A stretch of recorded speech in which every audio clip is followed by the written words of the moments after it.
Hey music fans, it's Hayden, and welcome back to another episode of Infinite Spin. It's been a long hiatus since our last video in May of 2019, but we're back in the saddle. I'm looking forward to getting the ball rolling again and talking about some of the music that I've been listening to in the past couple of months. So today we are looking at some of the most notable albums in the first quarter of 2020. That first quarter extends from January to the end of March. So anything that came out in April is probably going to be in its own video. But for that first quarter of 2020, I've got about 8 albums that I think are definitely worth your time if you haven't heard them yet. So let's just get right into it.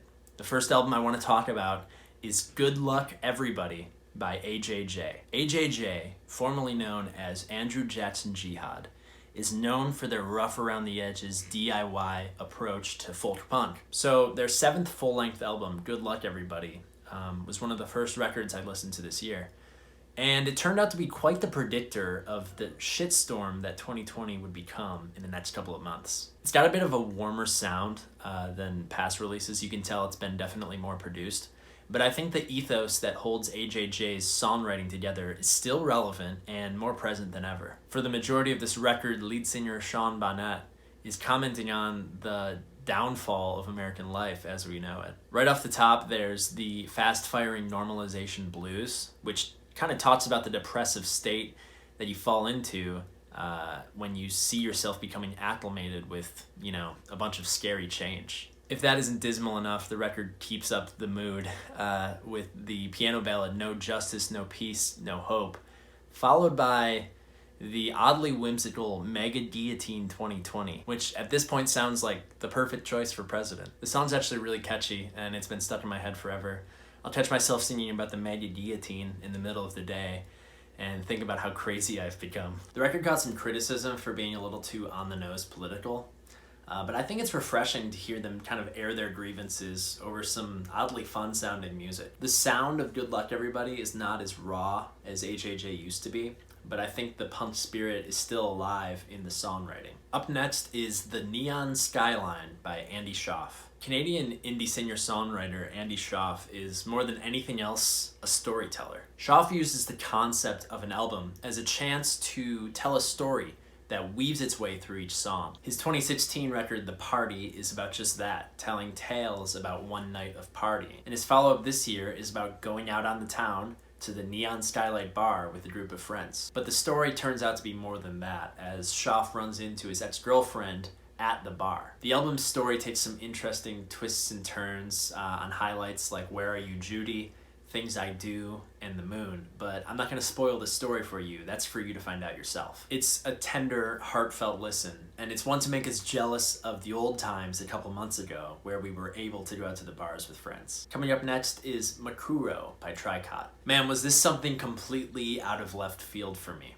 I wouldn't say that I'm an avid listener of Japanese math rock, but I'm really glad that I stumbled across this. This all-female group from Kyoto really knows how to lay down some brutal guitar riffs and strange time signatures that'll make your head spin. The instrumentation on this record is so layered and intricately pieced together that there's something new to discover with each listen. At the same time, lead singer Ikumi Nakajima sings some gorgeous vocal parts that just shimmer with cuteness. The aggression of the instrumentation pieced with the whimsical singing makes for a truly special musical equation that you can't just find anywhere. If you're into the idea of being challenged by music that breaks convention, I promise you that this will be a rewarding listen. Moving into February, we've got Man Alive by King Krule. Since his debut album in 2013, 6 Feet Beneath the Moon, with the hit single Baby Blue, Krule has been a poster boy for DIY indie. With his next 2 releases, The Ooze and now Man Alive, Archie Marshall, the voice behind King Krule, has descended into some dark depths in his songwriting. I mean to say descend in a good way, because what's come out of it are tracks that disorient and weave around the listener in a strangely enticing way. Like a modern British Holden Caulfield, Archie Marshall has this built-up angst that he needs to just release to the world. Man Alive is a record that seems to come from a place of isolation. You spend enough time alone with your thoughts, and things turn dark and maybe not fully sane. Take the track Stoned Again, which has a dirty bass line and wailing saxophone. It leaves you with a grimy feeling, which only grows stronger when Krule starts unleashing yelps of "I'm stoned again." It's wavy and it's manic, and it seems to truly embody the feeling of a bad high. If you like your tunes a little rough around the edges and brimming with young passion and anger, I think this record will resonate with you. Next up, Color Theory by Soccer Mommy. Being the melodramatic college student that I am, this thing was really a punch in the stomach. Maybe it came at the right time, but Color Theory brought out this long dormant teenage heart that Sophie Ellison is great at evoking. Right out of the gate are the two hottest songs on the record, starting with Bloodstream, which compares the innocence and bliss of childhood to the changes that you have to adapt to in adult life. Next is my favorite, Sur le Drain, which talks about depressive spirals under a deceptively happy melody. It's as catchy as it is chilling. There's so many songs I could talk about here, but the last I'll mention is Yellow is the Color of Her Eyes, which stands out as a 7-minute odyssey in the middle of the record. Sometimes all it takes is a really good chord change or a guitar riff to bring a tear to your eye. And this song is loaded with these. And that's before you even dig into the lyrics, which are about a relationship with a parent that has a terminal illness. It's definitely not lighthearted stuff, but Soccer Mommy seems to be a master at creating beauty out of suffering. And that's where Color Theory really excels. Next up is Uman by Slift. There's a good chance you haven't heard of the name Slift. I hadn't until last month. But these French dudes have tapped into something galactic with their huge space rock sound. For a band that's only made up of 3 people, Slift excels at creating these huge atmospheric whirlwinds that completely bury you in noise. One look at the album cover, this muscular alien guy striding across this otherworldly surface, and you know that you're in for a wild ride.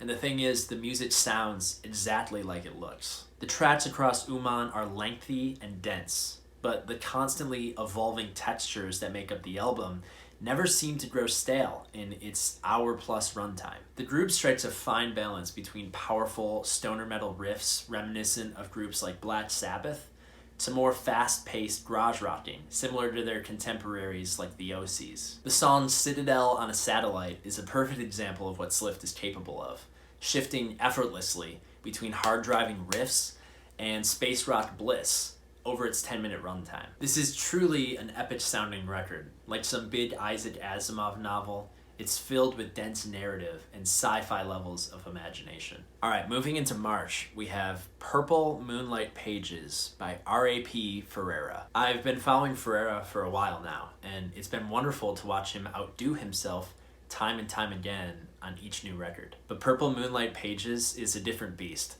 and it seems to have everything I could ask for on a hip-hop record. Under his new moniker, the underground rapper seems to be moving into bolder territories, with a focus on unique sampling and a hyper-intelligent delivery that'll keep you trying to decipher lyrics forever. Tracks like Greens use live instrumentation, like grooving bass and keys from the Jefferson Park Boys to give this jazzy backdrop to Ferreria's laid-back delivery. For Ferreria, the art of rap, and more broadly music, seems to be a deeply spiritual experience, and it shows on the album's closer Master Plan, which pays homage to the great jazz musician Pharoah Sanders with the triumphant repeated line, "The Creator has a master plan." Ferreria's music is brimming with richness and depth, and I think it makes him one of the scene's most underappreciated rappers. Alright, the last album we're going to talk about today came out of mid-March, and it's called We Are Sent Here by History by Shabaka and the Ancestors. Shabaka Hutchings, with his many musical projects, may just be one of the most progressive minds in modern jazz. Hutchings has been the band leader of multiple groups in the past couple of years, including Sons of Kemet